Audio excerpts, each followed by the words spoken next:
Buenas tardes a todos y a todas. Darle la bienvenida primero que todo a esta quinta y última charla del ciclo de charlas Realidad COVID-19. Agradecer primero que todo y darle la bienvenida al kinesiólogo Sebastián Fuentes, quien amablemente aceptó nuestra invitación a colaborar dentro de este ciclo. Así que darle la bienvenida a él también. Recordar que tienen que mantener sus micrófonos apagados para no causar interferencia y que las preguntas las vamos a estar contestando al final de la charla, junto con las preguntas de Facebook, así que también vamos a estar atentos ahí. Sebastián, te dejo el micrófono abierto para que puedas iniciar tu charla. Aquí estamos. Hola a todos, buenas tardes, espero que se encuentren todos bien. Desde ya agradecerle a Natalia que a través de la SOSEC que me hizo llegar la invitación, ¿cierto?, a este ciclo de charlas. Para mí es un gusto poder tratar de exponer un poquitito de la experiencia que hemos tenido acá en el hospital. Así que eso, quiero aclarar desde ya que actualmente el hospital está dividido en dos sectores, en COVID y no COVID, y actualmente estamos nosotros, el turno en el que estoy yo, estamos trabajando en UTI no COVID, así que quiero aclarar eso primero para que, y de ahí vamos a hablar de la charla, ahí tenemos como un poquito de teoría con respecto a lo que se habla sobre el COVID-19, lo que estamos basados en este tema. Así que eso, espero que les pueda gustar este tema, un tema súper interesante porque es algo que actualmente está siendo cada vez más frecuente en la unidad de pacientes críticos, y acá en la UTI nos toca recibir a estos pacientes post-UCI. Así que la tarea que tenemos igual nosotros es una tarea bien ardua en ese sentido, porque tenemos que acompañar ahí en todo momento al paciente para obtener esta rehabilitación de la mejor manera posible y alcanzar este nivel funcional que nosotros queremos buscar. Así que eso. Vamos a partir con la presentación entonces. El trabajo es de debilidad adquirida en UCI. La idea es abordar la definición, el diagnóstico, y aparte del diagnóstico, la valoración funcional de estos pacientes y la relevancia de la labor kinésica en cuanto a la rehabilitación de este tipo de pacientes, ¿ya? Como contexto actual, podemos afirmar en este caso de que la UCI han generado un impacto sí o sí favorable en la vida y en la sobrevida de estos pacientes, ¿ya? Y en el último tiempo hemos visto de que estos pacientes cada vez sobreviven más, ¿ya? Anteriormente pacientes que morían, por ejemplo, por una sepsis o por una falla respiratoria, ahora en estos tiempos logran sobrevivir, ¿ya? Y esta sobrevivencia va asociada principalmente a tres factores. Primero, va asociado a la alta capacitación clínica de los equipos también de profesionales que permiten también obtener un manejo adecuado de los pacientes. Por otro lado está el avance de nuevas tecnologías también que permiten cada vez tratar a estos pacientes de una mejor manera. Y también el tercer factor que va asociado también a la labor que nos compete a nosotros es la incorporación de la rehabilitación precoz de estos pacientes. ¿Ya? Ahora, si nosotros vemos esta imagen, nosotros podemos ver de que esta línea de vida de estos pacientes, ¿ya? Podemos tener un paciente, por ejemplo, en la línea celeste está representado un paciente que es completamente sano, sin ninguna comorbilidad asociada, o también podemos tener pacientes que en esta línea de vida presentan una patología crónica, por ejemplo, o una patología no transmisible, ¿ya? En cualquiera de los dos casos puede ocurrir de que este paciente tenga que consultar en la urgencia de manera abrupta, ya producto de una patología aguda, o en el caso de una patología crónica, que esta patología crónica se exacerbe, ¿ya? Y esto hace que, debido a la gravedad de esa condición, ¿cierto?, hace que este paciente ingrese a la UCI de manera abrupta. En cualquiera de los dos casos, vuelvo a repetir, esta condición abrupta o este ingreso a UCI abrupto genera sí o sí una disminución de la capacidad funcional, ya un deterioro funcional y también un deterioro o una disminución en la calidad de vida de este paciente.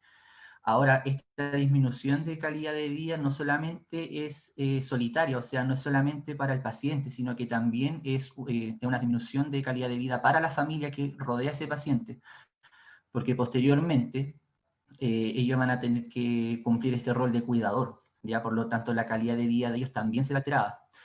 Ahora, en este proceso en que el paciente se encuentra en la unidad de cuidado intensivo, ¿cierto?, podemos tener obviamente dos situaciones. Una, que sería la que no queremos, en donde este paciente llega al término de su vida, ¿cierto?, producto de esta condición grave, o la otra sería que este paciente sobreviva, ¿ya? Y en ese aspecto jugamos nosotros un rol bastante relevante en la rehabilitación de estos pacientes, ¿ya? Porque esta sobrevida ya va con una letra chica, en definitiva, por así decirlo, porque al ir con un deterioro funcional vamos a tener que estar un equipo multidisciplinario también tratando de enfocarnos en la rehabilitación de este paciente, ¿ya? Y eso es lo que la UCI, muchos estudios plantean, de que el manejo de estos pacientes tiene que ser un manejo multidisciplinario, no solamente a cargo de médicos, sino que también enfermería, kines, TO, fonoaudiología, etcétera, etcétera, etcétera, ¿ya? Y siempre esta atención va centrada en el paciente y en la familia, ¿ya? Basado en eso, entonces, vamos a definir lo que es la debilidad Krianusi, ¿ya? Acá me voy a quedar con dos definiciones. La primera es del año 2012 y plantea que la debilidad Krianusi es un conjunto de alteraciones neuromusculares producto de la enfermedad crítica que no puede ser explicada solo por el reposo en cama. Y acá hay dos conceptos súper importantes. El primero, que es producto de la enfermedad crítica, o sea, es por la enfermedad en definitiva que genera este ingreso a UCI, la que genera esta consecuencia, por así decirlo, y que el reposo en cama no lo explica completamente. O sea, no es que solamente el paciente al estar acostado, ¿cierto?, o al estar en reposo va a generar sí o sí esta debilidad, sino que también hay otros factores que influyen y el reposo no está explicado en un 100% que es el causante de esta debilidad adquirida, ¿ya? Y la ATS en el año 2014 hace una definición más completa igual, a mi juicio, y la define como un síndrome de debilidad de extremidades generalizado que desarrolla el paciente críticamente enfermo y por el cual no existe otra explicación para su desarrollo que la patología crítica misma. Acá, si bien hay cosas similares con respecto a la definición anterior, pero hay otras cosas que podemos mencionar. Por ejemplo, el primero, que es un síndrome de debilidad de extremidades generalizado, o sea, no es que al paciente esta debilidad le va a afectar solamente al cuádriceps o no solamente al tríceps, ¿ya? Sino que es una debilidad generalizada, ¿ya? Y que desarrolla el paciente críticamente enfermo, o sea que es plenamente la estadía en UCI donde va a desarrollar esta condición, y vuelve a repetirse este concepto en que no hay otra explicación para el desarrollo que la patología crítica misma, ¿ya? Porque el hecho de que este paciente llegue grave a la UCI, ¿cierto?, producto de esta condición, va a generar que se tenga que conectar probablemente a un ventilador mecánico, sedarlo, darle bloqueo neuromuscular, y eso va a generar, ¿cierto?, que eso vamos a ver que son factores de riesgo para generar la debilidad quirianusia. Ahora, ¿por qué es tan importante que nosotros podamos comprender la importancia de la debilidad Krianusi? ¿Ya? Porque esta condición, dice ahí, se presenta en pacientes que presentan sepsis, falla multiorgánica o ventilación mecánica prolongada, ¿ya? Por lo tanto, la ventilación mecánica prolongada claramente es un factor de riesgo, y vamos a ver ahí en este último aspecto de que también es un círculo vicioso, ¿ya? Lo vamos a mencionar un poquito más abajo. Ya dice que se dan un 40% de los pacientes en unidades de cuidados intensivos, o sea, por lo menos de 10 pacientes, 4 pueden presentar esta condición. Por lo tanto es una condición que no deja de ser frecuente, ¿ya? Y que vamos a estar viendo constantemente. Claramente es una condición discapacitante y de mortalidad variable, y que lo vamos a ver en unos estudios más adelante. Y como les mencionaba recién, genera prolongación de la ventilación mecánica, ¿ya? Quiero recalcar ahora de que no solamente esta debilidad Krianusi genera un compromiso a nivel de extremidades, sino que también es un compromiso a nivel de la musculatura respiratoria. Por lo tanto, al generar debilidad de la musculatura respiratoria, por ejemplo, si este paciente está conectado a ventilador mecánico, el paciente no va a tener en definitiva la suficiente fuerza para generar una respiración de manera espontánea. Por lo tanto, esto hace de que los weaning, ¿cierto?, o los procesos de destete del ventilador mecánico sean mucho más dificultosos, ¿ya? Y eso hace de que este paciente se opte mejor por mantenerlo en ventilación mecánica, pero como acabamos de mencionar, también la ventilación mecánica prolongada es un factor de riesgo para desarrollar este cuadro. La Trónico en el 2018 plantea de que la debilidad Krianusi va asociada con, vuelve a repetirse, con la ventilación mecánica prolongada y la estadía en UCI, y eso es súper importante. Ya se ha visto de que pacientes con mayor estadía en UCI tienen mayor riesgo de desarrollar esta condición, y que la edad y los antecedentes previos son determinantes en la recuperación del paciente, que lo vamos a ver un poco más adelante. Otros también estudios plantean de que el PEC o la polineuropatía del enfermo crítico, que lo vamos a ver ahora, está en un 60% de los pacientes con distrés y en un 70% los pacientes con síndrome, perdón, de respuesta inflamatoria sistémica. Y que la miopatía se presenta en un 38% de los pacientes que ingresan a una UCI y un 68% quienes lleven más de 7 días de estadía en UCI. Acá se vuelve a repetir que mientras más días estén, por lo tanto, en una UCI, el riesgo de adquirir esta condición es mucho mayor. Como les mencionaba anteriormente, les mencionaba de que la recuperación en diferentes grupos es variable, o sea, la recuperación de un paciente de esta condición va a depender de cierta manera de la edad y va a depender también de las morbilidades que tenga, las comorbilidades. En este gráfico, en este estudio, se comparó 3 grupos de pacientes en donde se comparaban pacientes jóvenes con pacientes adultos y también adultos mayores, perdón, de avanzada edad, y también de estos pacientes sanos se comparaba con aquellos que tenían comorbilidades con aquellos que no las tenían. ¿Ya? En el caso del primer gráfico podemos ver pacientes que están con pacientes jóvenes y sanos, sin comorbilidades asociadas, y que lo que se ve es que tienen un estatus funcional normal, y que producto de esta patología aguda que genera este ingreso a UCI, se genera un deterioro importante de la funcionalidad. Pero una vez que este paciente comienza a rehabilitarse, comienza a tratarse, ¿cierto?, tiene la posibilidad, y que es la característica que tiene, de que la funcionalidad que tenía previo al ingreso pueda recuperarse de manera completa. ¿Ya? Como también está la posibilidad de que no pueda recuperar su funcionalidad de manera completa, ya que esté disminuida, o bien, en el peor de los casos, que ese paciente fallezca. ¿Ya? Ahora, si lo comparamos, en el segundo gráfico vamos a tener estos mismos pacientes jóvenes, pero con comorbilidades asociadas. Entonces, ya vamos a ver de que ellos van a tener una funcionalidad que ya está limitada, o que está levemente más disminuida comparado a los adultos sanos, ya a los jóvenes sanos, perdón. Y vamos a ver también de que esta caída de la funcionalidad va a ser mucho más abrupta comparado con aquellos que no tienen comorbilidades, ¿ya? Por lo tanto, una vez que estos pacientes comienzan su proceso de recuperación, después de la estadía en UCI, ¿cierto?, igual va a pasar de que, a pesar de que tienen recuperación, ¿cierto?, estos pacientes, la funcionalidad que van a tener va a ser ya inferior con respecto a su ingreso previo a la UCI, ya previo al ingreso.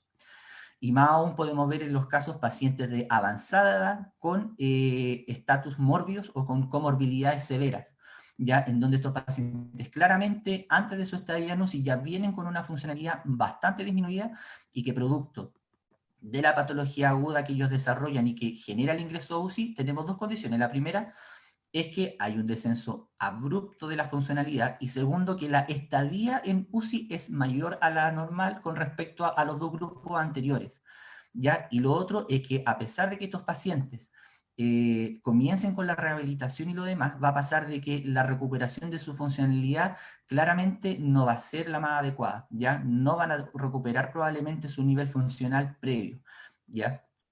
Por lo tanto, la edad y también las comorbilidades también son un factor importante dentro de la rehabilitación y también de la mortalidad a largo plazo. Ahora, si clasificamos la debilidad adquirida en UCI, ya la vamos a clasificar en dos grandes grupos, y esto lo vamos a ver basados en donde se genera el daño primario, ¿ya? Por un lado vamos a tener el MEC, que es la miopatía del enfermo crítico, ¿ya? En donde claramente el daño primario va a estar a nivel del músculo, ¿ya? Y lo que se va a generar, en definitiva, son dos condiciones, ¿ya? A raíz de este daño. Una es que este paciente comience con una disminución de la masa muscular, con una atrofia, y por otro lado se altera la funcionalidad, o sea, se altera la contractilidad del músculo, ya hay problemas en cuanto a la contracción. Y por otro lado, en el caso de la polineuropatía, el daño primario va a estar en el nervio, y lo que va a generar es una alteración a nivel axonal y distal, ya que puede afectar a las extremidades y los músculos respiratorios, y este daño es tanto motor como sensitivo, ¿ya? Ahora, en efectos prácticos ya se clasifican en dos, pero en la práctica común en el hospital, por lo general estas condiciones son bien coexistentes, ¿ya? Porque hay pacientes con alteración de la sensibilidad, también hay pacientes con alteración muscular, entonces son condiciones más bien que coexisten una de la otra. Ahora, hay factores de riesgo claramente para desarrollar una debilidad adquirida en UCI, ¿ya? Una de ellas es la falla multiorgánica, principalmente en pacientes que cursaron con una sepsis grave o un shock séptico, ya como factor causal de ella, y sobre todo cuando esta falla se prolonga por varios días, por lo tanto es tiempo dependiente, o sea, mientras mayor tiempo este paciente curse con esta sepsis o este shock, el efecto o la posibilidad de generar esta debilidad adquirida es mucho mayor, ¿ya? Y lo otro que se ha asociado es al uso de drogas vasoactivas, que también se indica como un factor fuerte de riesgo, pero que los estudios califican de que aún falta estudiarlo, porque ahí hay que ver como la relación causal una de la otra.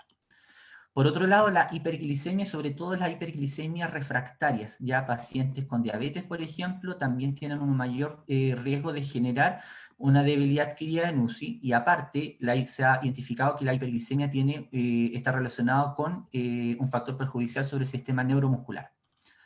Por otro lado, los corticoides y el bloqueo neuromuscular también tienen un efecto nocivo en el sistema neuromuscular, sobre todo en el caso de los bloqueos neuromusculares, en donde sabemos de que el efecto que tiene es una parálisis de los músculos respiratorios, ya para buscar una mejor adaptación, por ejemplo, al ventilador mecánico, pero también es dosis dependiente y tiempo dependiente, o sea, mientras más tiempo o más dosis de bloqueo neuromuscular se dé, el efecto que se genera también es más grave en cuanto a la debilidad adquirida en UCI, ¿ya? Por eso es importante consignar o tener ese antecedente que muchas veces nosotros tratamos de rescatarlo cuando vemos a un paciente de este tipo, es ver cuánto tiempo estuvo con bloqueo neuromuscular, porque eso ya nos da un indicio sobre cuánta alteración de la funcionalidad puede tener, ¿ya? Y un cuarto factor, en donde es algo que nos compete bastante a nosotros, es la inmovilización. Ya se ha visto de que en pacientes adultos sanos el reposo en cama genera una disminución de un 1% en la fuerza del miembro superior o inferior diario, ¿ya? Y que a los días de inmovilización, a los 25 días, a los 7 días de inmovilización, perdón, la fuerza muscular puede llegar a disminuir hasta un 25%. Nakanishi en el año 2017 hizo un estudio a través de ultrasonido en donde trató de cuantificar con ultrasonido, vuelvo a repetir, eh, la disminución de la fuerza y el área de sección transversal asociado al reposo prolongado en UCI, ¿ya? Y evaluó tanto el bíceps braquial como el recto femoral y vio de que en el caso del bíceps generó una disminución de fuerza, por ejemplo, por lo menos de un 10% y del área de sección transversal casi un 20%. ¿Ya? Y más aún en el recto femoral, en donde se vio de que la disminución de la fuerza y del área de sección transversal fue de casi un 20%. Por lo tanto, y si nos fijamos también en el gráfico, ya desde el día 1 comienzan a haber cambios en cuanto a la disminución de la fuerza y a la disminución también de la masa muscular. Por lo tanto, es un factor que sí o sí tenemos que considerar. Marcadores indirectos también que tenemos que considerar al momento de que el paciente está inmovilizado. Uno, la estancia en UCI, que lo mencionamos, que mientras mayor cantidad de días esté, probablemente el efecto sea mayor. La duración de la ventilación mecánica, mientras más días también estén, también el riesgo es mayor. Y la sedación, ¿ya? El paciente claramente, si está más sedado, claramente va a cooperar menos, ¿cierto?, para el trabajo de movilización precoz, ¿ya? Y con respecto a la ventilación mecánica, también es un factor importante a mencionar, ¿ya? Producto de que este estudio de la New England Journal en el año 2008, si bien es bastante antiguo, pero es un estudio bastante bueno, ¿ya? Que mostró de que bastaba con mínimo de 18 horas de completa inactividad diafragmática y de ventilación mecánica en que ya partía con una atrofia de las fibras musculares del diafragma en humanos. Por lo tanto, basta con un tiempo corto de ventilación mecánica para ya comenzar a generar cierta debilidad a nivel muscular y sobre todo en estos casos, como vemos en este estudio de musculatura respiratoria. Y ahí dice que estos hallazgos son consistentes con un marcado aumento de la proteólisis diafragmática durante la inactividad. Ya cuando hablamos de la proteólisis, vamos a hablar de donde hay un aumento de la actividad catabólica a nivel proteico. Ya se degradan las proteínas contráctiles del músculo. ¿Ya? Por lo tanto, es un factor que tenemos que considerar también la ventilación mecánica. Y aparte también hay estudios que muestran de que no solamente, aparte de la ventilación mecánica, el modo también de ventilación mecánica influye. Ya se ha visto también de que modos controlados de ventilación también son un factor de riesgo mayor comparado a modos espontáneos. Ahora, si nos vamos a la fisiopato, ¿ya? Y a las características clínicas de la debilidad adquirida en UCI, también tenemos cosas que considerar. En el caso de la polineuropatía del enfermo crítico, vamos a ver que hay dos disfunciones, ¿ya? Por un lado, vamos a tener una disfunción nerviosa, y por otro lado, hay una denervación, o sea, una denervación de la placa motora, ya una alteración de la placa motora. En el caso de la disfunción a nivel nervioso, lo que ocurre es una alteración a nivel vascular, ¿ya? Hay una disminución de la cantidad de oxígeno que circula a nivel del endoneuro, lo que en definitiva genera una disminución de la depolarización de la membrana, y que eso se traduce en una disfunción nerviosa. Por otro lado, en el caso de la denervación, vamos a tener una afectación directa de la placa motora, producto de que hay un daño axonal ahí, ¿ya? Una injuria ahí que puede ser dada por una degeneración, por atrofia, ¿ya? O por cambios histológicos, ¿ya? Pero lo que se traduce es que hay una pérdida de funcionalidad a nivel de la placa motora. Y en el caso de la miopatía, también vamos a tener dos situaciones, que lo mencionamos hace poco, en donde podemos tener una atrofia muscular, ¿ya? Una pérdida de masa muscular, y que, como vemos acá en la imagen, va a estar dado por dos situaciones. Un lado, por el tema de la proteólisis, en donde hay una pérdida de este balance entre la síntesis proteica y la degradación también de proteínas, ¿ya? En este caso, de la atrofia, lo que va a predominar es el componente proteolítico, o sea, hay una mayor actividad catabólica, degradativa de proteínas, ¿ya? Y el complejo ubiquitina-proteasoma, que a grandes rasgos es que tenemos las caspaínas, que son sustancias que generan actividad catabólica de base, pero que producto de esta, al someterse este músculo frente a la inactivación, ¿cierto? A infección, a inmovilidad, ¿cierto? A la ventilación mecánica, se ven aumentada su actividad. Por otro lado, vamos a tener, dijimos, una disfunción contráctil, ¿ya? O sea, se pierde esta capacidad del músculo para generar fuerza. Y eso va asociado también a la generación de estrés oxidativo, en donde se generan mediadores inflamatorios, que también va a generar una disfunción de las proteínas contráctiles como consecuencia, ¿ya? Y hay disfunción mitocondrial también, en donde no se genera suficiente ATP para generar una buena contracción, y también inexcitabilidad muscular eléctrica, ¿ya? Todo esto, en definitiva, lo que se va a traducir ambas situaciones en que haya una debilidad de la musculatura, ¿ya? Esta imagen, claramente estamos viendo la representación del diafragma, pero también es representativa de los músculos a nivel también periférico. Esto como a modo de resumen de lo que acabamos de mencionar, en donde mostramos los factores de riesgo, ¿cierto? La falla orgánica múltiple, pacientes con sepsis, ¿cierto? O inflamación sistémica, la inmovilización asociada al reposo prolongado, la sedación, la hiperglicemia, ¿cierto?, en paciente insulino resistente, y el componente farmacológico asociado a los corticosteroides y al bloqueo neuromuscular, que son factores de riesgo para generar esta debilidad adquirida en UCI, en donde lo que va a predominar entonces, o lo que se va a producir, es que disminuye la síntesis de proteínas, ¿cierto?, para generar una adecuada contracción, y va a predominar ahora el componente de degradación proteica, ¿ya? Como consecuencia de esto, ¿qué se va a generar? Que va a haber predominio de fibras tipo 2, ¿ya? O atrofia también de fibras musculares, pero las fibras también se van a volver más fatigables, menos resistentes a la fatiga, ¿ya? Por lo tanto, por lo mismo ahí vamos a tener pacientes de que cuando cursan con esta condición se fatigan rápidamente, ¿ya? También hay pérdida también a nivel de proteínas contráctiles y la inexcitabilidad muscular, ¿ya? Todo eso entonces se traduce en esta debilidad muscular generalizada. Si nosotros nos vamos ahora a la clínica de la debilidad adquirida en UCI, ¿qué es lo que vamos a encontrar? ¿Ya? El signo cardinal, sí o sí, ya sea como polineuropatía o como miopatía, el signo cardinal que es para ambos es la debilidad, ya que lo mencionamos en la definición, es un síndrome caracterizado por una debilidad generalizada. Ahora, en el caso del PEC, si lo aislamos un poquito, vamos a encontrar miembros flácidos, debilidad muscular más a nivel distal, ya a pesar de que es generalizada, es de más predominio distal, al examen sensitivo con un déficit sensorial a distal también, y con reflejos tendinios más bien disminuidos, ¿ya? Y en el caso de la miopatía, vamos a encontrar que, si bien la debilidad muscular es generalizada, vamos a ver que es más de predominio proximal, con un examen sensitivo normal y con reflejos tendinios también disminuidos. Pero al inicio de la presentación, ¿cierto?, cuando hablamos de la clasificación, mencionamos de que estas condiciones son más bien coexistentes, ¿ya? Ahora, ¿cómo diagnosticamos? ¿Cómo vale el diagnóstico o cómo valoramos a este paciente con debilidad adquirida en UCI? Como método diagnóstico vamos a encontrar la biopsia muscular por un lado, ¿ya? Ahora, la biopsia muscular te permite calificar, como dice ahí, la severidad de la atrofia muscular, ¿ya? Y también es como calificado como uno de los exámenes más certeros, ya un examen bastante fidedigno para decirte de que este paciente está cursando con una debilidad. Pero la desventaja es que es un examen Si bien es efectivo, es elevado en su costo, por lo tanto es un examen que no es tan accesible, ¿ya? Por lo tanto no es un examen que probablemente veamos de rutina en una UPC, ¿ya? Pero sí te permite visualizar, como dice ahí, pérdida de filamentos gruesos de miosina o también una alteración a nivel axonal distal, ¿ya? A grandes rasgos, cómo se toma la biopsia, se hace un corte, ¿cierto?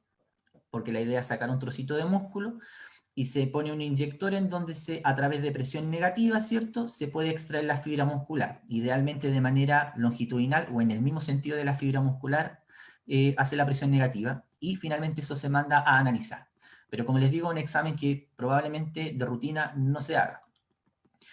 La electromiografía sí es un examen que últimamente se ha calificado como un gold estándar en definitiva para ocuparlo, y aparte que no tiene tanto, es más costo efectivo, o sea, podría estar tomándose sí o sí en una UCI, ¿ya? La electromiografía lo que te permite ver es una evaluación de la función muscular a través de la transmisión y la forma de una onda eléctrica, ¿ya? Ahora, claramente van a haber diferencias entre una miopatía o una polineuropatía probablemente, pero para efectos prácticos no lo coloqué en la imagen. Pero te va a permitir evaluar la función muscular y también el trastorno de excitabilidad de la membrana muscular. Por lo tanto, te permite calificar de manera bastante completa la debilidad adquirida.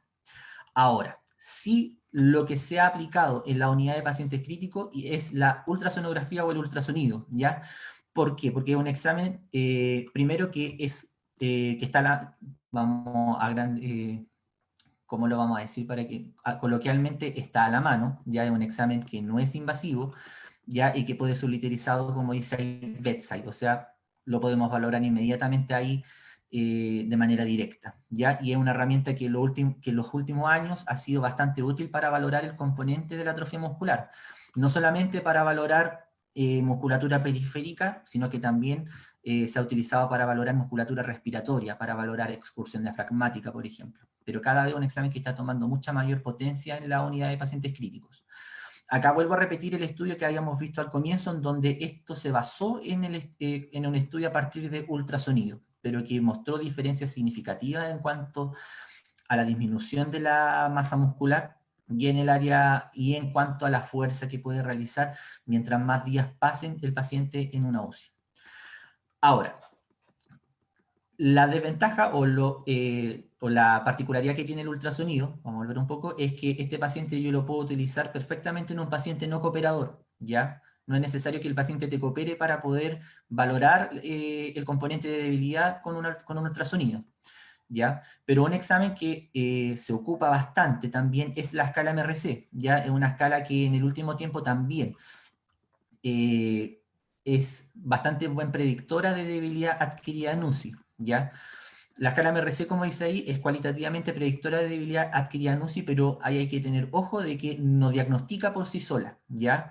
Sí es una herramienta que se puede ocupar, ¿ya? Que nos va a dar información, pero por sí sola no diagnostica, ¿ya? La escala MRC lo que valora son grandes grupos musculares, vamos a ver que valora 3 funciones de extremidad superior y 3 funciones de inferior, tanto a izquierda como a derecha, que se califica cada movimiento en un puntaje de 0 a 5 puntos, ya que es similar a un Daniels, en donde vamos a ver que el 3 es movimiento activo contra gravedad, el puntaje 0 no tiene contracción muscular, y el 5 es movimiento activo contra gravedad y resistencia completa, ¿ya? El puntaje de corte son 48 puntos, o sea que un puntaje menor a 48 puntos es predictor, ¿cierto?, de debilidad adquirida en UCI, y importante esto que no objetiva la causa, o sea, solamente nos dice, este paciente tiene debilidad, pero no sabemos por qué, ¿ya? Y la otra particularidad es que la escala MRC, al igual que el ultrasonido, pueden evaluar función muscular, pero en este caso, el MRC lo que requiere es un paciente que coopere. Si el paciente no coopera, probablemente el resultado de esta escala va a estar bastante sesgado, ¿ya? Para que se pueda entender mejor, acá tenemos un paciente con el cual trabajamos que está con diagnóstico de debilidad adquirida en UCI, ¿ya? Que está trabajando con nosotros en la UTI, ya que para efectos de que para que se pueda entender, él nos quiso ayudar, ¿cierto? Ya, quiero aclarar igual que él está en conocimiento de esto, así que está autorizado, ¿ya? En extremidad superior, entonces, lo que nosotros valoramos son 3 movimientos, ¿ya? Por un lado, la abducción de hombro, a izquierda y a derecha, ya la flexión de codo a izquierda y a derecha, y la extensión de muñeca también a izquierda y a derecha. Y en el caso de extremidad inferior, lo que nosotros valoramos es flexión de cadera, la extensión de rodilla y la dorsiflexión de tobillo, tanto a izquierda como a derecha. ¿Ya? Por lo tanto, si nosotros sumamos el puntaje total, ¿ya? Son 60 puntos, pero el puntaje de corte es de 48, como les mencionaba. Puntaje menor a 48 es sugerente de debilidad adquirida en UCI.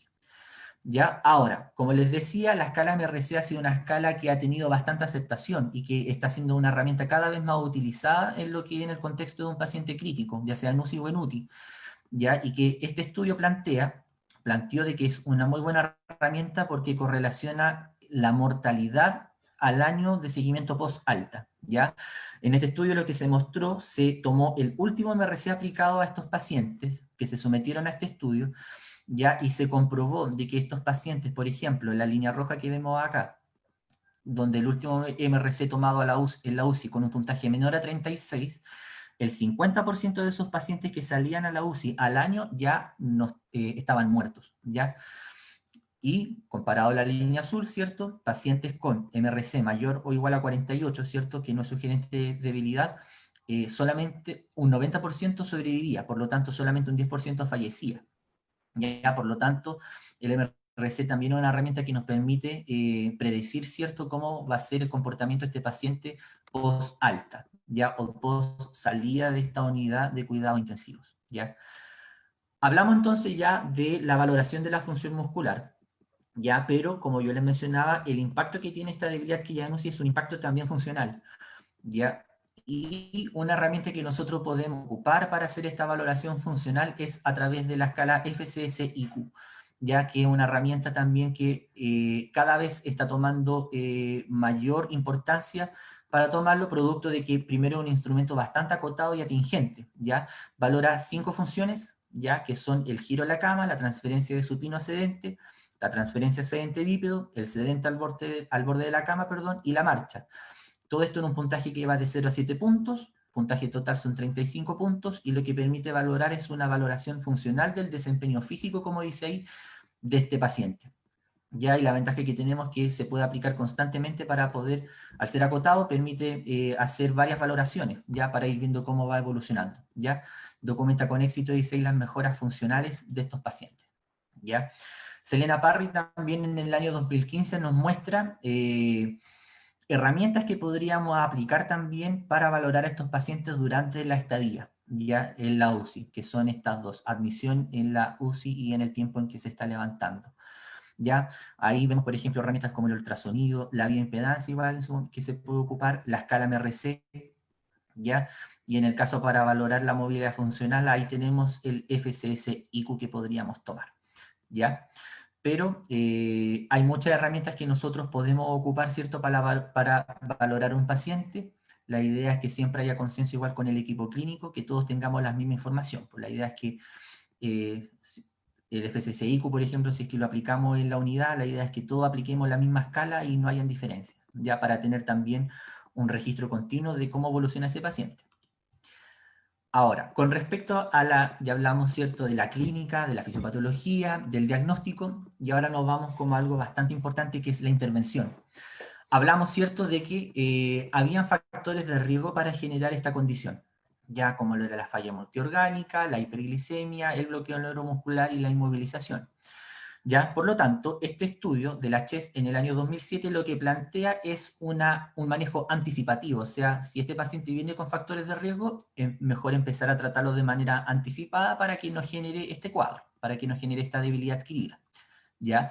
Por lo tanto, lo que plantean ellos es mantener, por ejemplo, un control estricto de la glicemia, limitar el uso de bloqueo neuromuscular, limitar el uso de corticoides.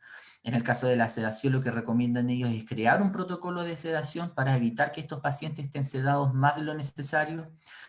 Movilización temprana también, que es súper importante. ¿Ya? Y acá destacar también que en el caso cuando pacientes están sedados de manera excesiva, por ejemplo, también pueden cursar con alteración cognitiva, con algún tipo de delirio, ¿ya? Que eso también a nosotros es un impedimento para realizar nuestra intervención kinésica. ¿Ya? Ventilación adecuada, ya, nutrición adecuada, perdón, un manejo electrolítico de cuidado, ¿cierto? Y también crear un protocolo de ventilación mecánica para que estos pacientes no estén ventilados más tiempo del necesario, ¿ya? Entonces, siempre ante todo un manejo anticipativo.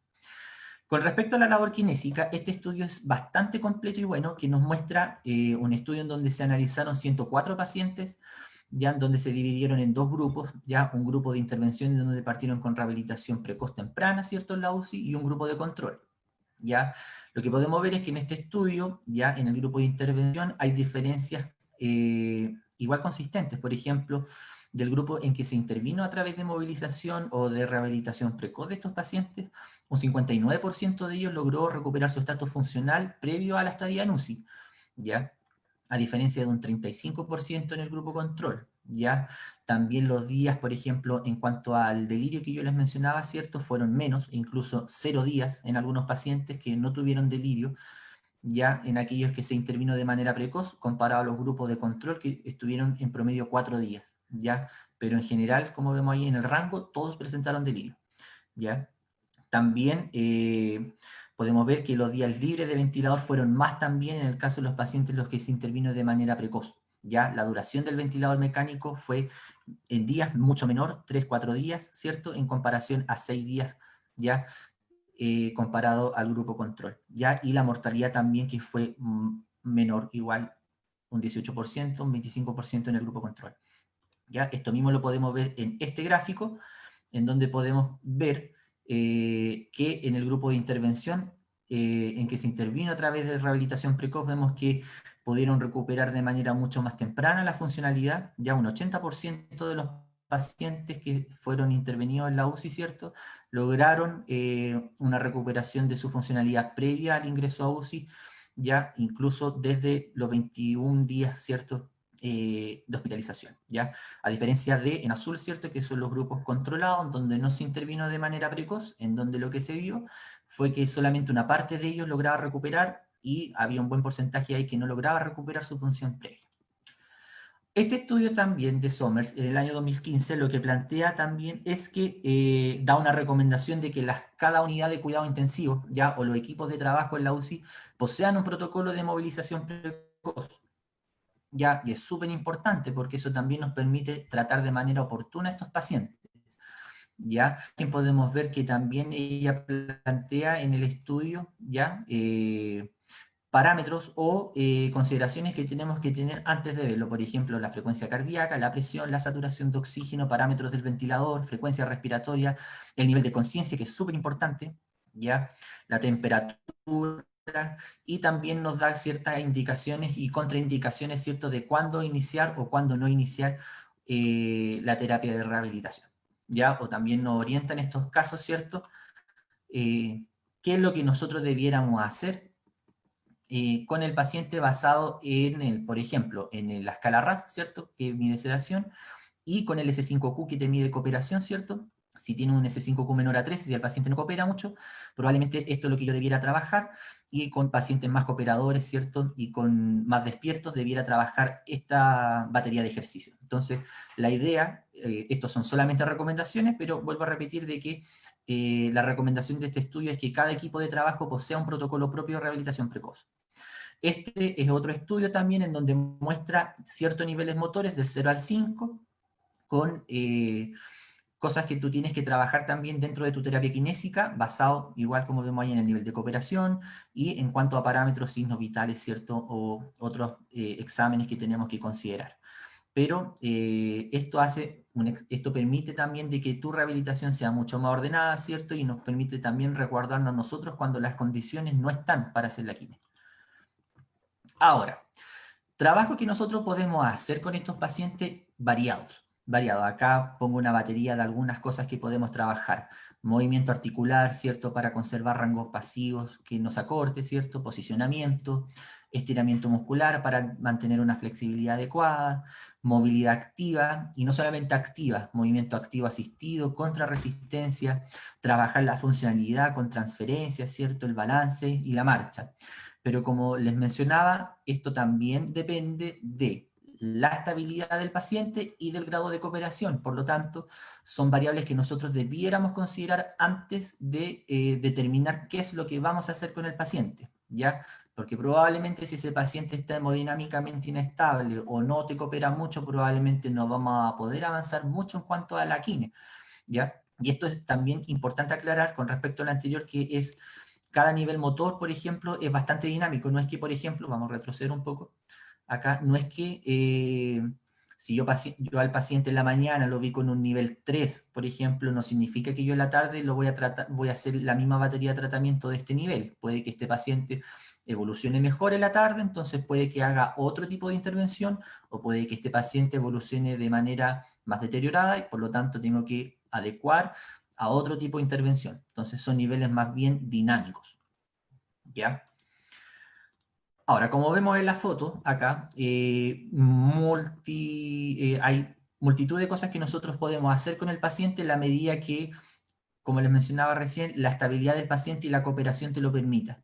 ¿Ya? Por ejemplo, acá estamos trabajando activación en cama, ¿cierto? Primero, ejercicio activo, él solito trabajando, ¿ya? Aquí también, como les mencionaba adelante, estamos en un sector no COVID, en la UTI, y que acá nos conseguimos una pedalera para trabajar con el paciente, y acá podemos ver, ¿cierto?, de que este paciente, el solito trabajando ahí en la pedalera, ¿ya? Este paciente tenía un nivel de funcionalidad previa bastante bajo cuando nosotros lo recibimos en la UTI, ¿ya? Este paciente estaba con una debilidad bastante marcada, con un MRC más o menos de 18 puntos, 19 puntos, entonces estaba con una debilidad bastante generalizada, estaba cursando igual producto de esta polineuropatía, ¿cierto?, de esta miopatía, estaba cursando con una tetraparesia igual en su momento, pero que como vemos en la imagen ya claramente ha ido mejorando, ¿ya? Esto igual lo vamos complementando, ¿cierto?, con trabajo activo, como vemos acá entonces en la pedalera, y también estiramiento, ¿cierto?,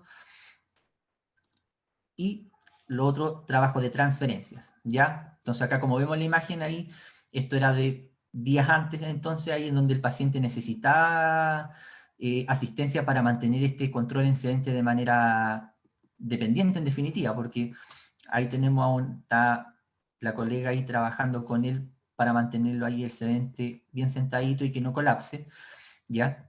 Pero acá está una foto de ayer en donde ya claramente ahí nuestro paciente está con su sedente autónomo y trabajando ya movilidad activa. Y lo otro, trabajo de transferencia a bípedo, ¿ya? Ahí podemos ver que este paciente en ese momento probablemente requería bastante asistencia, asistencia moderada alta para mantener esta posición, ¿ya? Pero es algo que también el grado de cooperación del paciente nos permitía trabajar, como les mencionaba, y la estabilidad en cuanto a parámetros también. El estudio de Summers también plantea ¿cierto?, los beneficios con respecto a la terapia kinésica, ya a la intervención fisioterapéutica. Por ejemplo, la movilización en silla, pero en cuanto puede ser la movilización funcional, ¿cierto?, las mismas transferencias, mejora frecuencia respiratoria, mejora la saturación de oxígeno, mejora la reserva respiratoria, mejora las presiones también mejora los volúmenes que pueda movilizar ese paciente, y esto último es súper importante. Ya en los últimos años se han hecho estudios, hay un estudio igual que plantea de que el ejercicio también tiene un efecto que es antiinflamatorio, ¿ya? Y eso es súper bueno, ¿ya? Pacientes que cursan con sepsis, por ejemplo, hay un efecto proinflamatorio, ¿ya? Y eso que con la quine se contrarresta, así que también ahí tenemos un punto para los kinesiólogos, ¿ya? Con respecto a la terapia activa, ¿cierto? Tenemos los mismos beneficios, ¿cierto? Y el estiramiento, por ejemplo, te va a ayudar a mejorar el rango de movilidad, ¿ya? Pero los beneficios son muchos y que está comprobado también por estudios realizados en pacientes, ¿ya? Otro efecto o otra alternativa que también se puede ocupar es la electroestimulación, ¿ya? Ahora, no está protocolizado aún como una terapia estándar, pero sí ha tenido resultados prometedores en algunos estudios y que se puede plantear como una opción terapéutica para tratar a estos pacientes, ¿ya? Para generar probablemente mayor actividad muscular y así mejorar la fuerza, aumentar el rango de movimiento, dice ahí, reducir el edema, disminuir la atrofia y el dolor. Pero ahí faltan estudios que te puedan ayudar a determinar, por ejemplo, las dosificaciones, porque, por ejemplo, en el caso del edema, ahí se limita mucho el tema de la electroestimulación por la impedancia que genera el edema. Por lo tanto, ahí probablemente vamos a requerir parámetros un poquitito más altos en el TENS, por ejemplo, pero eso ahí faltan estudios que permitan determinar eso. Pero no deja de ser una opción terapéutica para tratar a estos pacientes, como una terapia también complementaria a la quine. Y acá podemos ver en el mismo estudio que estábamos viendo anteriormente, con respecto al MS o a la electroestimulación, en donde también genera beneficios comprobados por estudios, en donde vemos que mejora la fuerza muscular, la microcirculación, ya mejora el consumo de oxígeno, la reperfusión y disminuye la atrofia muscular. Por lo tanto, también es algo que podríamos considerar, ¿ya? Por último, para terminar, sabemos el contexto en el que estamos pasando en cuanto a la realidad del COVID-19 y también quise buscar un poco en cuanto a la intervención que pueda haber respecto a la contingencia que hay, ¿ya? Esto es un estudio del año 2020 de ahora, en donde se vio la experiencia de la Asociación Respiratoria y Fisioterapeuta en Italia, en donde ellos mostraban que es una patología claramente nueva, por ende el conocimiento en cuanto al comportamiento de esta condición es un comportamiento más bien dinámico, ¿ya? Por lo tanto es algo que todavía estamos conociendo. Lo mismo pasa en cuanto a la rehabilitación, ¿ya? Y vemos en este estudio plantea de que se generan disfunciones agudas claramente como repercusiones respiratorias, afectación del sistema nervioso central, trastornos neuromiopáticos como ven acá, por lo tanto probablemente estos pacientes igual cursen con debilidad adquirida en UCI, ¿ya? Alteración articular, dolor, problemas psiquiátricos, ¿ya? Pero hay recomendaciones que también da en cuanto a la intervención kinésica, ¿ya? Ahora, este estudio es es un poquito extenso igual y habla sobre la fisioterapia respiratoria, ¿cierto? En cuanto a los cuidados que tú tienes que tener con respecto al uso de la EPP y todo lo demás, pero con respecto a los procedimientos, las intervenciones que nos abocan a nosotros, tenemos que considerar tres cosas. Primero, considerar la factibilidad de la intervención, o sea, evaluar siempre el costo-beneficio, no evaluar siempre de que realmente la terapia tenga un beneficio para el paciente y se veo de que la terapia, o en este caso, no va a generar ningún beneficio, de repente es mejor postergarla, ¿ya? Y en el caso de que se trate, hacer un monitoreo continuo a estos pacientes también. Y claramente el estudio muestra de que es bueno poner en práctica temprana la movilización pasiva de los pacientes para evitar estas complicaciones asociadas al reposo prolongado y asociadas también a la patología crítica misma, ¿ya? Pero son conceptos que son aplicables al contexto actual, o sea, todo lo que hemos visto ahora a lo largo de la exposición respecto a la debilidad adquirida en UCI son conceptos que se aplican a este contexto del COVID-19. ¿Ya? Este estudio también habla de las consideraciones de la rehabilitación una vez pasada la fase aguda en aquellos que sobrevivieron al COVID-19, y acá tenemos mucha más información, ¿ya? Acá este estudio muestra de que las principales comorbilidades de los pacientes con COVID-19 eran hipertensión en un 55%, enfermedad coronaria y ACV en un 32% y diabetes en un 31%. Por lo tanto, estos pacientes que sobreviven al COVID-19 en definitiva y que van a requerir rehabilitación, ellos tienen más probabilidades, o más que probabilidades, hay que tener más ojo con estos pacientes por los factores previos que tienen, ya que es lo que hablábamos anteriormente al inicio de la presentación con respecto al gráfico, ya en donde claramente si son pacientes de mayor edad, ya que eso es lo otro, hipertensión y enfermedad coronaria, ACV y diabetes son pacientes que se dan en edades más avanzadas, ya la edad y la condición previa va a influir claramente en la funcionalidad, ¿ya? Entonces son cosas que tenemos que considerar. Y complicaciones que se pueden generar a raíz del COVID-19, tenemos complicaciones tempranas como el distrés, la sepsis, el shock séptico, la falla multiorgánica, la injuria renal aguda y la lesión cardíaca. Sobre todo el distrés, la sepsis, el shock y la falla multiorgánica, que eran factores de riesgo, ¿cierto?, para generar esta condición. Por lo tanto, claramente estos pacientes que están cursando con COVID-19, claramente van a cursar o es probable que cursen con una debilidad adquirida en UCI. Y de hecho muestra este estudio que en la estadía en UCI, un 46% de estos pacientes con distrés respiratorio cursaron con un PEC, con una polineuropatía del enfermo crítico. Y con una miopatía, un 48 a un 96% de los casos, ¿ya? Esto aparte va asociado de que en el contexto del COVID-19 estos pacientes pasan un mayor tiempo de ventilación mecánica, ¿ya? Por lo tanto, el riesgo es mucho mayor. Ahora, en el contexto UCI, el estudio muestra también de que las biopsias y las electromiografías pueden ser diagnósticas, y lo hablamos, ¿cierto? De que tanto la biopsia como la electromiografía son exámenes que podemos ocupar para el diagnóstico de este cuadro. pero aún no está claro con qué frecuencia se realizan estas pruebas en este contexto. Por lo tanto, ahí faltarían estudios para determinar, ¿cierto?, que se han tomado biopsia o electro en estos casos en COVID-19 y qué cambios han mostrado. ¿Ya? Pero aún se sugiere, dice ahí, un manejo multidisciplinario para su tratamiento, o sea, aún está sugerido este manejo, este trabajo en equipo, centrado en el paciente y sobre todo también no centrado en el paciente, sino que también, como les mencionaba, centrado en la familia, ¿ya? Porque claramente estos pacientes van a cursar con una... la familia probablemente va a adquirir este rol de cuidador, ¿ya? Por lo tanto, tiene que ser esta atención centrada en ambos casos, ¿ya? Ahora, en el contexto del COVID-19, ya hablamos también de condiciones que ocurren bajo el síndrome post-UCI, que es un tema aparte, que da lo extenso del tema, no lo puedo agregar en la presentación, pero el síndrome post-UCI a grandes rasgos es un síndrome, un conjunto de signos y síntomas que ocurre posterior a la hospitalización en UCI, que tiene variadas consecuencias, ¿ya? Pero en el caso específico del COVID-19, lo que vamos a encontrar es que en cuanto a lo respiratorio, vamos a encontrar una función pulmonar que va a estar disminuida. Son pacientes que van a tener un patrón restrictivo posteriormente, ya pulmón duro. La fuerza muscular respiratoria va a estar disminuida y en específico la fuerza muscular inspiratoria. ¿Ya? En cuanto a fuerza, también van a tener una disminución de fuerza de extremidad superior y agarre, que es lo que está documentado acá en este estudio, y una baja capacidad funcional. Por lo tanto, son condiciones o consecuencias más bien que vemos que ocurren posterior a este cuadro, ¿ya? Y aún faltan estudios, pero se prevé que esto mejora por lo menos en un año, ¿ya? Ahora, como el contexto del COVID-19 es una condición reciente, como dice ahí, aún faltan estudios más bien para determinar cuál sería la mortalidad, por ejemplo, post-UCI, que es lo que habíamos visto en los estudios anteriores, ya cómo va a ser el comportamiento de estos pacientes.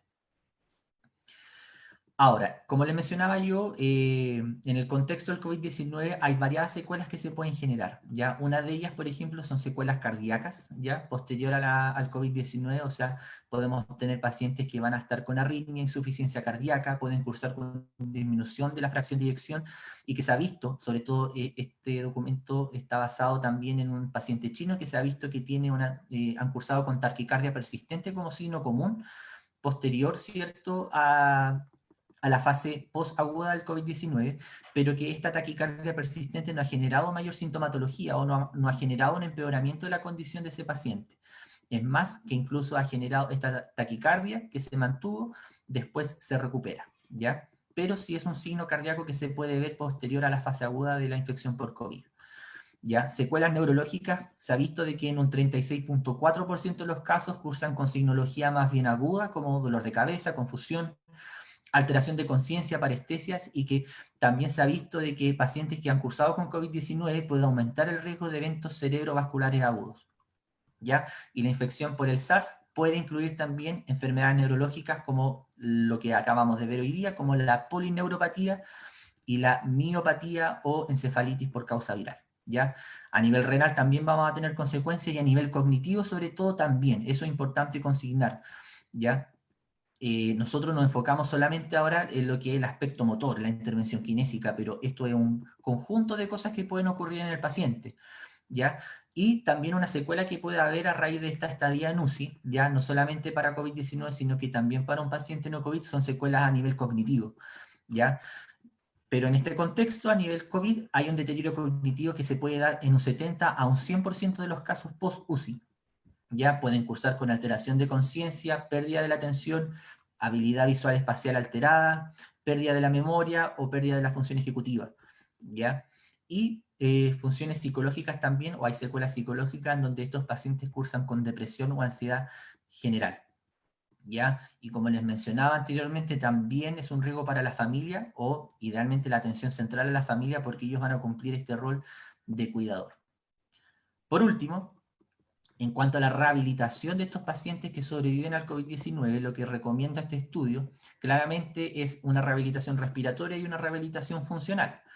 ¿Ya? A considerar en cuanto a la rehabilitación respiratoria, siempre realizar una evaluación respiratoria, ya que incluya, el estudio mencionaba que es recomendable evaluar la disnea, la fuerza muscular respiratoria, ya valorar la permeabilidad de la vía aérea, Y también lo otro es valorar importante el estado cardíaco de ese paciente, ya eso va también de la mano. Y en el post-agudo, una vez que pasa esta infección, ya, o cuando pasa esta fase aguda, incluir dentro de tu tratamiento el entrenamiento muscular respiratorio en caso de que este paciente esté cursando con una debilidad de musculatura respiratoria, ¿ya?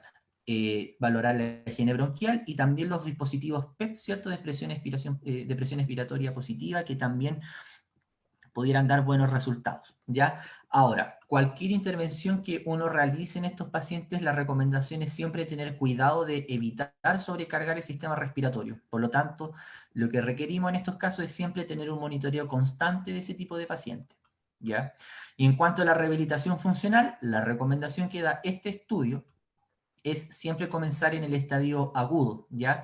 Partir precozmente y continuar después de la transferencia hospitalaria. O sea, una vez que este paciente entra a la UCI, ¿cierto? La idea es comenzar de manera precoz y de ahí no parar hasta que se vaya para la casa, ¿ya?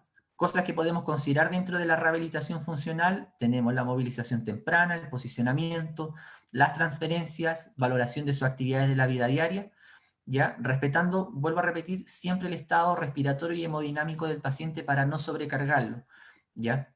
La idea es siempre valorar este nivel motor, ¿cierto? Para intervenir a este tipo de pacientes. También se plantea la electroestimulación como una opción terapéutica, pero claramente en el contexto actual faltan estudios, ¿cierto?, que muestren la efectividad en este tipo de pacientes, ¿ya? Y no quisiera dejar de agregar también la importancia que tiene el trabajo de la terapia ocupacional, ¿ya? La terapia ocupacional es algo que es bastante importante en este tipo de pacientes. Hemos visto que los chicos de terapia ocupacional trabajan mucho el tema de la actividad de la vida diaria, la actividad instrumental de la vida diaria, porque la idea es que si bien nosotros hacemos rehabilitación en cuanto a la función motora, la idea es que estos vayan con algún tipo de objetivo. Y eso de lo que se encarga también terapia ocupacional es que vaya en pro de que estas actividades motoras vayan a mejorar sus actividades básicas de la vida diaria o actividades de tipo instrumentales. Eso. Espero que se haya podido entender la presentación y les doy las gracias por haberme escuchado. Muchas gracias, Sebastián, por tu charla. Todo muy claro, al menos para mí me quedó todo muy claro. Vamos a leer entonces algunas preguntas que están poniendo en el chat. María Antonia pregunta, ¿se utilizan estas escalas en todos los centros? ¿Son parte de algún protocolo o depende del criterio del kinesiólogo? No, o sea, hay muchas escalas que tú puedes aplicar, ¿ah? Nosotros acá, en nuestra experiencia, lo que ocupamos acá es la escala del, por ejemplo, si hacemos valoración funcional, el FCSIQ, ¿ya? Como les mencionaba, una escala que es una escala bastante acotada y que permite también darte un buen indicativo de la funcionalidad de ese paciente. Ahora, que nosotros apliquemos esa escala acá no significa de que otros centros no puedan ocupar otras escalas. De hecho, hay varias más. Está la CIPAX, el PEFIT, ya que también son otras escalas que valoran funcionalidad del paciente. Ya, pero cada centro, como les decía, debe idealmente tener como su protocolo igual en cuanto al tratamiento de este tipo de pacientes. Ya. Otra pregunta dice, ¿existen otros profesionales que apliquen estas valoraciones aparte del kinesiólogo o solo nosotros las podemos realizar? No, o sea, igual ahora. No solamente en la experiencia, por ejemplo, nosotros los quienes trabajamos con ese tipo de escala, más que nada para nosotros tener un valor, una consecutividad en cuanto al tratamiento, pero de todas maneras igual pueden otros profesionales aplicar esa escala igual. La idea es que terapia ocupacional igual valora, al valorar actividades instrumentales de la vida diaria, actividades básicas o actividades complejas de la vida diaria, también podría ocupar ese mismo tipo de escala, pero para cumplir objetivos propios de la terapia ocupacional también. Ya.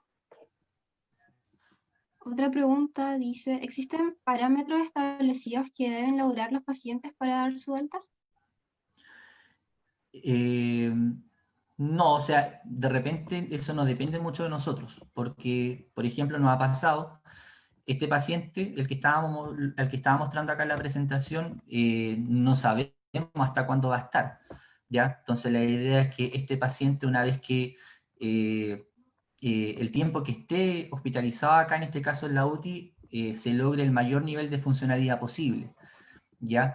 Anteriormente igual habíamos tenido, por ejemplo, una paciente mujer, adulta mayor, que cursó igual con una debilidad adquirida en UCI, y que se progresó solamente en cuanto a lo motor hasta un sedente borde cama, por ejemplo, y de ahí se van, eso es lo otro, que hay una continuidad en el tratamiento, o sea, una vez que estos pacientes se van para la casa, por ejemplo, no es que se vayan y queden solo en la casa, ¿ya? La idea, por ejemplo, lo que se coordina acá en el hospital es que se vayan con hospitalización domiciliaria igual, entonces igual hay una consecutividad en el tratamiento, se puede continuar el tratamiento desde la casa, y eso muchas veces nosotros lo coordinamos con ellos igual, y lo que hemos estado trabajando ahora es la creación, por ejemplo, de epicrisis kinésica, en donde el kinesiólogo que va a atender en hospitalización domiciliaria recibe esa epicrisis y ve lo que se está trabajando, o lo último que se trabajó en el hospital, para que él pueda continuar con el tratamiento una vez que ese paciente ya llegó a la casa.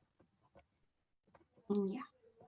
Y la última pregunta que tenemos hasta el momento es, ¿el kinesiólogo tiene la facultad de poder aplicar terapias que no son tan practicadas, pero que cree podrían ayudar al paciente, como el caso de la electroestimulación? Ya, ahí, o sea, acá en el estudio lo planteé, en la presentación se plantea como una alternativa, ¿ya? Pero, como también mencionaba, no es estándar, o sea, no es algo que nosotros en el común diario del trabajo en el hospital se haga, ¿ya? Aparte que hay que valorar también el costo-beneficio. Si yo veo que en este caso la electroestimulación no es una alternativa adecuada para generar un beneficio en el paciente, en definitiva, es mejor no ocuparlo. Aparte que eso igual requiere como una evaluación, por ejemplo, lo podríamos evaluar en conjunto, con médico, por ejemplo, ahí, y ver qué puede pasar. Pero en el caso de la electroestimulación, vuelvo a recalcar que no es una terapia estándar, ¿ya? En cuanto a la rehabilitación de este tipo de pacientes, ¿ya? Hay que evaluar costo-beneficio siempre. Ya. En Facebook tampoco no tenemos ninguna otra duda, así que te damos nuevamente las gracias por tu charla, súper buena, por tu colaboración también. Sabemos que has tenido turnos un poco largos, con poco tiempo, así que entendemos y agradecemos mucho tu presentación.